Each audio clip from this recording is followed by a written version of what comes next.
দিল্লির পাঁচাটা ওই ফ্যাসিস্ট শেখ হাসিনা তার মূল উদ্দেশ্য হচ্ছে বাংলাদেশের মাটি থেকে উনি জাতীয়তাবাদকে মুছে ফেলতে চান, উনি ইসলামী মূল্যবোধকে মুছে ফেলতে চান, উনি জিয়া পরিবারকে মুছে ফেলতে চান।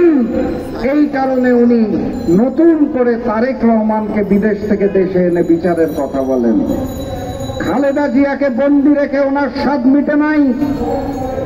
বিএনপি জামাত সহ বাংলাদেশের সকল বিরোধী দলের উপর অত্যাচার করে ওনার স্বাদ মিটে নাই। দেশের গণতন্ত্রকে গলা টিপে হত্যা করে ওনার স্বাদ মিটে নাই। উনি জাতীয়তাবাদ এবং ইসলামী মূল্যবোধকে গলা টিপে হত্যা করার আগ পর্যন্ত থামবেন না বলে ওয়াদা করেছেন। কথাবার্তা পরিষ্কার। আন্দোলন কোন রাজনৈতিক দল একা করতে পারবে না। সকল রাজনৈতিক দলের সাথে দেশের সাধারণ মানুষ যারা শুনছেন, যারা দেখছেন, সকলে যখন কাঁধে কাঁধ মিলিয়ে রাজপথে নামবেন, 12 ঘন্টার মধ্যে শেখ হাসিনাকে লেজ গুটিয়ে ভারতে পালাতে হবে। ওয়াদা করে যাচ্ছি, শুধু একত্রিত হতে হবে।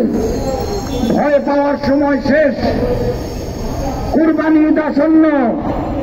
এপার থেকে রিকশাওয়ালা ভাইরা শুনছেন বাসায় খাবার নাই, দ্রব্যমূল্যের ঊর্ধ্বগতিতে দেশ শেষ, সিন্ডিকেটে দেশ শেষ, অর্থ পাচারে দেশ শেষ।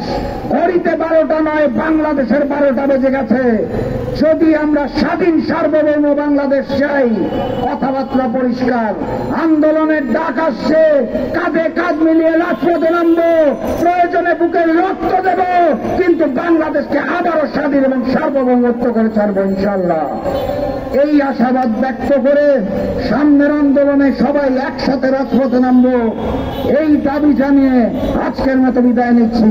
বিজয়ের পথে যাত্রা শুরু, জীবন অথবা মৃত্যু। আসসালামু আলাইকুম। এ পর্যায়ে বক্তব্য নিয়ে আসবেন এবি পার্টি সংগ্রামের সদস্য সচিব মুজিবুর রহমান মঞ্জু ভাইকে বক্তব্য দেওয়ার জন্য হাতে জানাচ্ছি।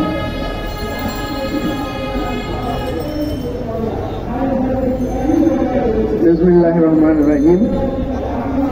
সুপ্রিয় সভাপতি রকিবুল ইসলাম রিপন, আমাদের রাজনীতির বরপুত্র এবং আমাদের সামনে চলার অনুপ্রেরণা মাহমুদুর রহমান মান্না, তরুণদের আজকে রাজনীতির দুই মুখপাত্র ভিপি নূর এবং রাশেদ প্রধান সহ সকল নেতৃবৃন্দ এবং সাংবাদিক বন্ধু ও আমার ঢাকার প্রিয় জনগণ, সবাইকে সালাম জানাচ্ছি।